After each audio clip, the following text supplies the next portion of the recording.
Salam alaikum wa rahmatullah. Bienvenue dans cette formation sur les fondamentaux de JavaScript. Alors pour commencer, d'abord à quoi sert le JavaScript? C'est quoi ce langage intitulé JavaScript? Le JavaScript est l'un des trois composants fondamentaux pour la création d'une page web et un des trois langages que tout développeur web doit connaître. L'HTML5, le CSS3 et le JavaScript. L'HTML, c'est un langage de balisage. Il permet de créer, de structurer le contenu de nos pages. Les CSS, ils s'occupent de la mise en forme de notre page web. Le JavaScript, quant à lui, est un langage de programmation. C'est ce langage qui va nous permettre de définir des comportements de nos éléments dans la page web. Par exemple, pour créer un bouton sur notre page web, nous commençons par une balise HTML qui ressemble à celle-ci.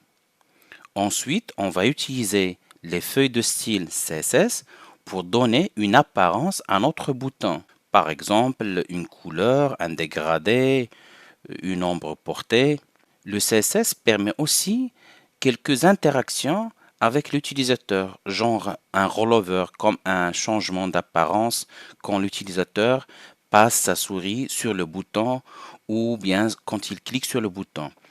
Mais c'est le JavaScript qui va donner véritablement une vie à ce bouton. C'est le JavaScript qui va décider ce qui va se passer quand l'utilisateur cliquera sur ce bouton.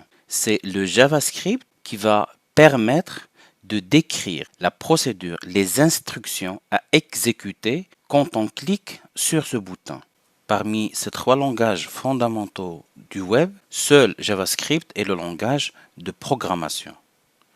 Par contre, HTML et CSS3 sont des langages déclaratifs. Et la plupart du temps, JavaScript va s'exécuter en réponse à un événement, comme le clic, le survol, le chargement de la page. Le JavaScript est un langage de programmation interprété. Il y a plein d'autres langages, comme le C++, le Java, mais ces langages, ce sont des langages dits compilés. Ça veut dire qu'ils sont exécutés plus ou moins directement par les systèmes d'exploitation. Par contre, pour le JavaScript, c'est différent. Nous avons besoin d'un navigateur web comme Google Chrome, Safari, Firefox. Et dans ce navigateur, c'est au sein de cette page web que notre JavaScript va s'exécuter. Alors, étant donné que le JavaScript s'exécute au sein d'une page web, normalement, nous n'aurons pas accès au matériel, comme par exemple la détection d'imprimantes ou bien la présence d'une clé USB. Alors, le JavaScript, c'est un langage de programmation un peu spécial. Malgré ces restrictions, le JavaScript, il est partout. C'est un langage très populaire. On le trouve partout. Avant de débuter cette formation, j'aimerais bien préciser que puisque JavaScript est un langage de programmation qui a pour mission, entre autres, de manipuler les éléments de la page web, alors je pars du principe que vous connaissez maintenant un peu d'HTML et un peu de CSS. Au niveau d'HTML, pas besoin d'avoir une parfaite maîtrise pour travailler avec du JavaScript, mais il est indispensable de pouvoir lire et écrire du code HTML simple et de bien comprendre l'imbrication des éléments dans une page web. Même chose pour le CSS, pas besoin d'être un grand gourou. C'est juste que vous devez être capable de lire et d'écrire du code CSS simple. Quelle version de JavaScript on va utiliser dans cette formation? D'abord, il faut savoir qu'il y a plusieurs versions de JavaScript. Je suis sur le site W3 School. C'est un site de référence pour tout ce qui est développement web. Si je descends un tout petit peu, j'ai ici une liste en ECMAScript des versions de JavaScript. Alors depuis la première version jusqu'à la dernière. Essentiellement, nous on va utiliser dans cette formation du ECMAScript 5 et du ECMAScript 6, qu'on appelle aussi le ECMAScript 2015. Il y a d'autres versions plus récentes d'ECMAScript, c'est l'ECMAScript 2016, 2017, et il y en a une toute nouvelle qui s'appelle JavaScript Next. Ces versions de JavaScript, ils ne sont pas totalement implémentés dans tous les navigateurs. Ils ne sont pas encore pris en charge par tous les navigateurs. Par exemple, si je descends un tout petit peu, j'ai ici la prise en charge des navigateurs pour l'ECMAScript 5. C'est presque tous les navigateurs connus prennent en charge l'ECMAScript 5. Presque la même chose pour l'ECMAScript 6. Les grands navigateurs, les navigateurs les plus célèbres, le prennent en charge. Par contre, il y a moins de navigateurs qui prennent en charge l'ECMAScript 7. C'est juste la version Chrome 6.8 et Opera 5.5. Même chose pour les versions les plus récentes. J'ai ici sur ce site web un tableau qui va me permettre de consulter la prise en charge d'une version d'ECMAScript par les navigateurs et les fonctionnalités qui ne sont pas encore 100% implémentées. Par exemple, si je viens ici en haut, j'ai la possibilité de choisir quelle version d'ECMAScript je veux tester ou consulter. Par exemple, pour la version 5, tout ce qui est en vert, ça veut dire c'est pris en charge. Ici, sur ce tableau, j'ai le nom de navigateur, CH pour Chrome, Edge, SF pour Safari, OP pour Opera, FF pour Firefox. Je vais tester avec l'ECMAScript 6. Alors, même s'il y a des cases en rouge, ça concerne des navigateurs, ils sont peu utilisés. Par exemple, si je viens surtout ici, au niveau de Firefox, Chrome, Edge, Safari, c'est presque tout en vert. La plupart des fonctionnalités d'ECMAScript 6, ils sont prises en charge par les navigateurs modernes. Pour nous, il faut savoir qu'au niveau de notre formation, on va utiliser essentiellement de l'ECMAScript 5 et de l'ECMAScript 6. Maintenant, on va passer à l'installation des outils nécessaires pour la suite de cette formation. La première des choses qu'on aura besoin, c'est la console de notre navigateur. Alors, soit vous utilisez Google Chrome ou bien Mozilla. Si vous faites un clic droit n'importe où sur le navigateur, vous aurez la commande inspecter. Ça va ouvrir les outils de développement de navigateur. Ici, sur Google Chrome, c'est ce qui m'intéresse dans cette leçon, c'est la console JavaScript. Je peux demander à la placer en bas, comme ça. Si vous utilisez Mozilla, c'est exactement la même chose. Un clic droit n'importe où sur votre fenêtre et vous demandez à inspecter.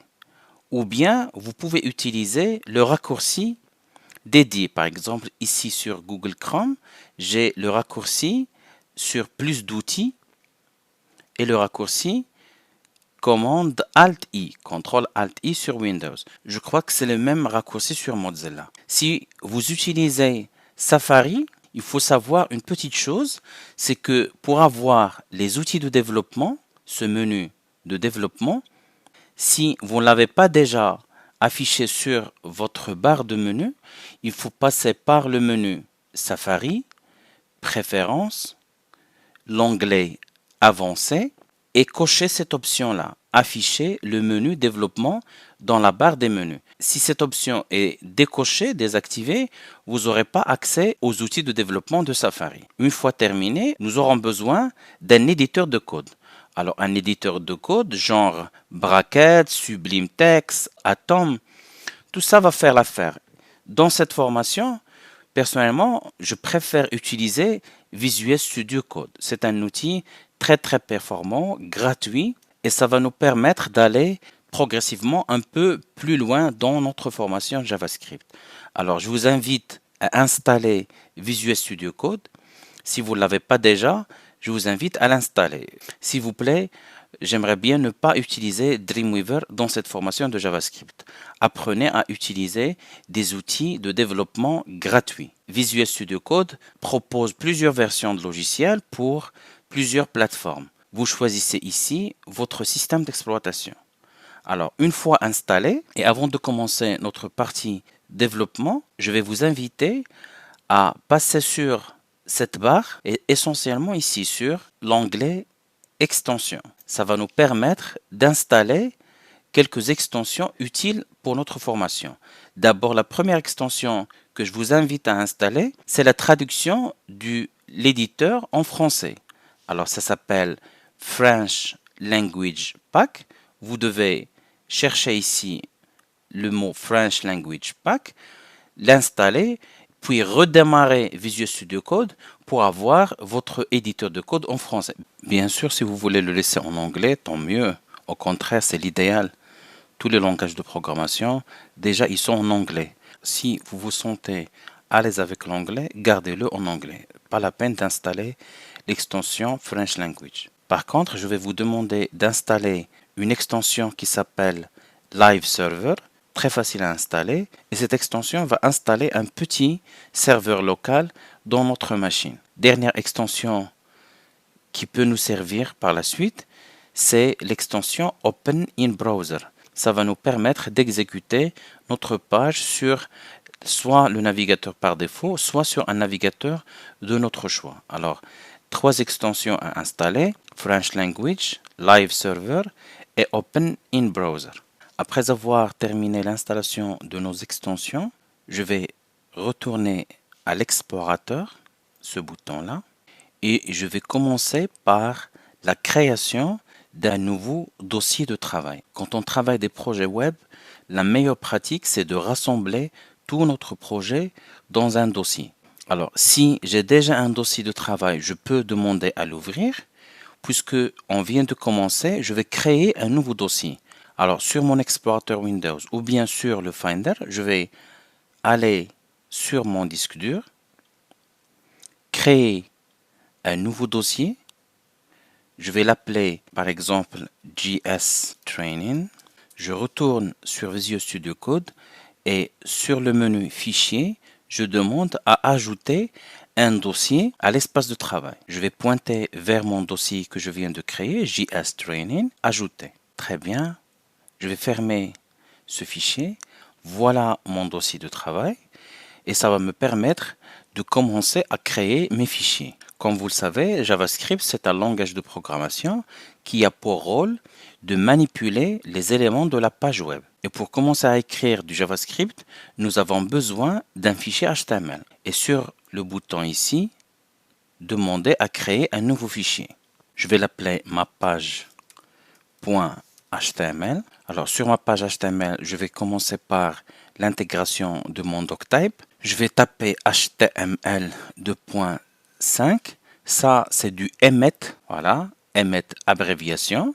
C'est une manière d'écrire l'HTML5 abrégé. Je dois l'exécuter avec la touche tabulation. Dans mon élément body, je vais écrire du HTML simple.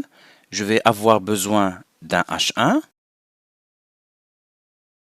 d'un petit paragraphe avec du texte de substitution à l'intérieur, du lorem. Je vais taper le mot lorem suivi de tabulation. Pour demander à avoir un petit saut de ligne ici, juste pour l'organisation de l'affichage, je peux venir sur le menu affichage et activer, désactiver le retour automatique à la ligne.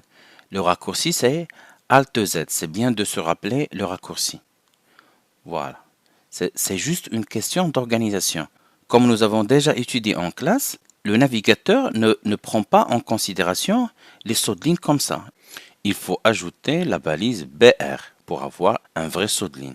Je vais rajouter une petite liste, par exemple, UL, avec des éléments LI, et je vais écrire mes LI de cette manière. Je vais taper LI, suivi de signe supérieur, ça veut dire LI, à l'intérieur de laquelle il y aura du lorem, ou à côté de lorem, je vais taper maintenant lorem 6, ça veut dire je veux 6 mots de lorem. Et puisque c'est du emmet, je vais rajouter la touche tabulation. Ça m'a créé mon élément LI avec 6 mots, lorem 6 pour 6 mots. Pour dupliquer cette ligne, je vais venir ici à la fin de ma ligne et demander commande C sans sélectionner. Je n'ai pas sélectionné de ligne, c'est juste je me suis pointé à la fin de ma ligne. Commande C pour copier, puis commande V, V, V. Très bien. Je vais enregistrer tout ça. Commande S pour enregistrer. Maintenant, nous sommes prêts à écrire notre première ligne de code JavaScript. Alors, pour écrire du JavaScript, on peut le faire directement sur la page HTML5 via une balise. On peut écrire du code JavaScript à l'intérieur même des balises HTML5 et on peut utiliser des fichiers externes pour notre code JavaScript. Je vais commencer par l'utilisation d'une balise HTML. Je vais venir sur mon head et je vais demander une balise qui s'appelle script. Voilà. Cette balise script, ce n'est pas du JavaScript. Cette balise script, c'est une balise HTML5 qui va nous permettre d'écrire du code JavaScript à l'intérieur même de notre page HTML. Tout ce qui se trouve entre la balise script ouvrante et la balise script fermante, ça sera interprété par l'interpréteur JavaScript du navigateur et pas par l'interpréteur HTML. Je vais commencer par écrire une petite ligne de code pour tester notre page HTML5 avec le code JavaScript. Je vais taper le mot alerte, voilà, deux parenthèses, puis écrire un message entre deux guillemets. Je vais écrire une phrase très célèbre en développement, c'est le Hello World. Point virgule pour terminer mon instruction. Alors, pour exécuter ma page, nous avons maintenant deux possibilités. Soit l'utilisation de l'extension qu'on a installée précédemment, Go Live. Si vous n'avez pas le bouton Go Live, c'est que vous n'avez pas installé l'extension. Et si vous avez installé l'extension et malgré ça, vous n'avez pas le bouton ici, alors vous pouvez venir sur votre fichier HTML, faire un clic droit et demander Open with Live Server ou bien se rappeler le raccourci. D'ailleurs, ce ne sont pas deux raccourcis. Il faut taper simultanément commande L, commande O. Soit le raccourci pour l'autre extension Open in Browser Alt B ou bien Alt Shift B pour choisir un autre navigateur. Alors, je vais exécuter ma page sur le serveur Go Live. Ça va avoir pour effet d'ouvrir mon navigateur par défaut avec un petit serveur local qui va nous permettre de tester notre page HTML5 avec du JavaScript. Alors, d'abord, j'ai mon message, mon alerte Hello World. Très bien. Mais j'ai pas ma page affichée. J'ai pas ma page HTML5 encore affichée. Quand je vais faire fermer pour le message d'alerte, là, mon navigateur va afficher ma page HTML5. Alors, qu'est-ce qui s'est passé? C'est que le navigateur, quand il va rencontrer du JavaScript, il va d'abord arrêter l'exécution et l'interprétation du code HTML5 jusqu'à la fin de l'interprétation du code JavaScript. C'est pourquoi quand on exécute la page, d'abord nous avons l'alerte, c'est l'exécution du code JavaScript, et puisque c'est une commande bloquante qui nécessite l'intervention de l'utilisateur, le navigateur n'a pas encore le temps pour charger le contenu de l'HTML5. Quand je vais terminer l'exécution du JavaScript, c'est là où le navigateur va commencer l'interprétation du code HTML5.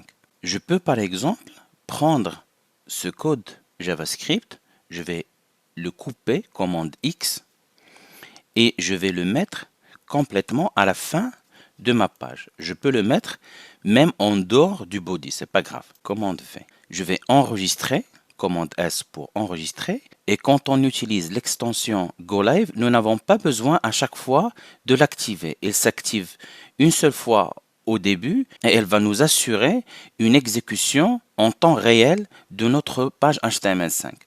Alors, il suffit de faire commande tabulation pour passer au navigateur.